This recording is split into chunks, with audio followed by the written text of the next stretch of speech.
Praise the Lord. இன்றைக்கு daily dose of divine சேனல்ல 1 தீமோத்தேயு 6ஆம் அதிகாரம் மற்றும் நீதிமொழிகள் 31ஆம் அதிகாரமும் வாசிக்க கேட்போம்.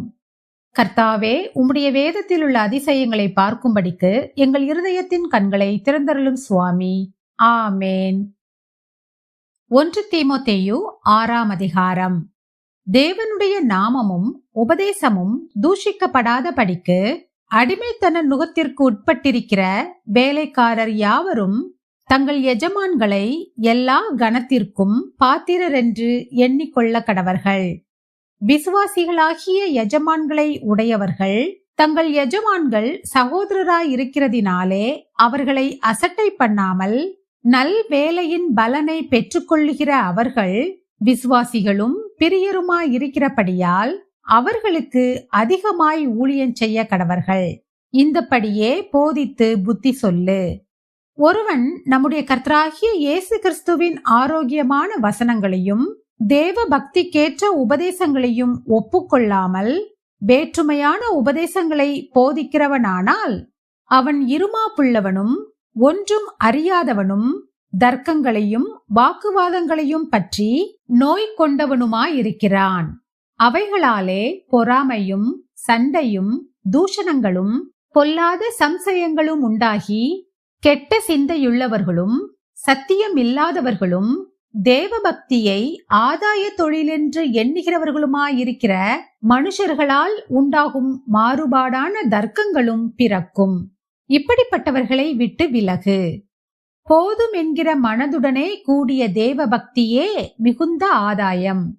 உலகத்திலே நாம் ஒன்றும் கொண்டு வந்ததும் இல்லை, இதிலிருந்து நாம் ஒன்றும் கொண்டு போவதும் இல்லை என்பது நிச்சயம்.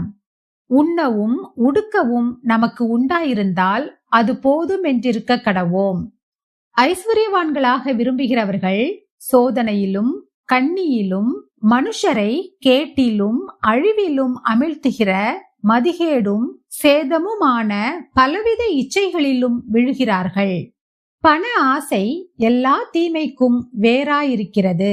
சிலர் அதை இச்சித்து விசுவாசத்தை விட்டு வழுவி அநேக வேதனைகளாலே தங்களை உருவ குத்திக் கொண்டிருக்கிறார்கள். நீயோ தேவனுடைய மனுஷனே, இவைகளை விட்டோடி நீதியையும் தேவ பக்தியையும் விசுவாசத்தையும் அன்பையும் பொறுமையையும் சாந்த குணத்தையும் அடையும்படி நாடு. விசுவாசத்தின் நல்ல போராட்டத்தை போராடு. நித்திய ஜீவனை பற்றிக்கொள். அதற்காகவே நீ அழைக்கப்பட்டாய். அநேக சாட்சிகளுக்கு முன்பாக நல்ல அறிக்கை பண்ணினவனுமாயிருக்கிறாய். நம்முடைய கர்த்தராகிய இயேசு கிறிஸ்து பிரசன்னமாகும் வரைக்கும் நீ இந்த கற்பனையை மாசில்லாமலும் குற்றமில்லாமலும் கை கொள்ளும்படிக்கு எல்லாவற்றையும் உயிரோடிருக்க செய்கிற தேவனுடைய சன்னிதானத்திலேயும் பொந்திய பிலாத்துவின் முன்னின்று நல்ல அறிக்கையை சாட்சியாக விளங்க பண்ணின கிறிஸ்து இயேசுவினுடைய சன்னிதானத்திலேயும் உனக்கு கட்டளையிடுகிறேன். அந்த பிரசன்னமாகுதலை தேவன் தம்முடைய காலங்களில் வெளிப்படுத்துவார். அவரே நித்தியானந்தமுள்ள ஏக சக்கராதிபதியும் ராஜாதி ராஜாவும் கர்த்தாதி கர்த்தாவும் ஒருவராய் சாவாமையுள்ளவரும் சேரக்கூடாத ஒளியில் வாசம் பண்ணுகிறவரும் மனுஷரில் ஒருவரும் கண்டிராதவரும் காணக்கூடாதவருமாயிருக்கிறவர். அவருக்கே கனமும் நித்திய வல்லமையும் உண்டாயிருப்பதாக. ஆமேன். இவ்வுலகத்திலே ஐஸ்வர்யம் உள்ளவர்கள் இருமாப்பான சிந்தையுள்ளவர்களாயிராமலும் நிலையற்ற ஐஸ்வர்யத்தின் மேல் நம்பிக்கை வையாமலும் நாம் அனுபவிக்கிறதற்கு சகலவித நன்மைகளையும் நமக்கு சம்பூர்ணமாய் கொடுக்கிற ஜீவனுள்ள தேவன் மேல் நம்பிக்கை வைக்கவும் நன்மை செய்யவும் நற்கிரியைகளில் ஐஸ்வர்யவான்களாகவும் தாராளமாய் கொடுக்கிறவர்களும் உதார குணமுள்ளவர்களுமாயிருக்கவும் நித்திய ஜீவனை பற்றி கொள்ளும்படி வருங்காலத்திற்காக தங்களுக்கு நல்ல ஆதாரத்தை பொக்கிஷமாக வைக்கவும் அவர்களுக்கு கட்டளையிடு. ஓ தீமோத்தேயுவே, உன்னிடத்தில் ஒப்புவிக்கப்பட்டதை நீ காத்துக்கொண்டு சீர்கேடான வீண் பேச்சுகளுக்கும் ஞானமென்று பொய்யாய் பேர் பெற்றிருக்கிற கொள்கையின் விபரீதங்களுக்கும் விலகு. சிலர் அதை பாராட்டி விசுவாசத்தை விட்டு வழுவி போனார்கள். கிருபையானது உன்னோடே கூட இருப்பதாக. ஆமேன். நீதிமொழிகள் 31ஆம் அதிகாரம்.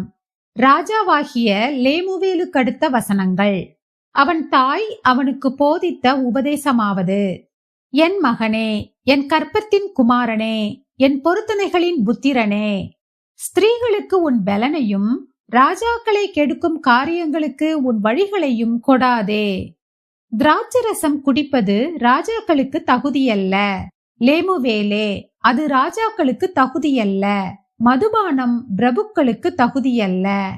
மதுபானம் பண்ணினால் அவர்கள் நியாயப்பிரமாணத்தை மறந்து சிறுமைப்படுகிறவர்களுடைய நியாயத்தையும் புரட்டுவார்கள்.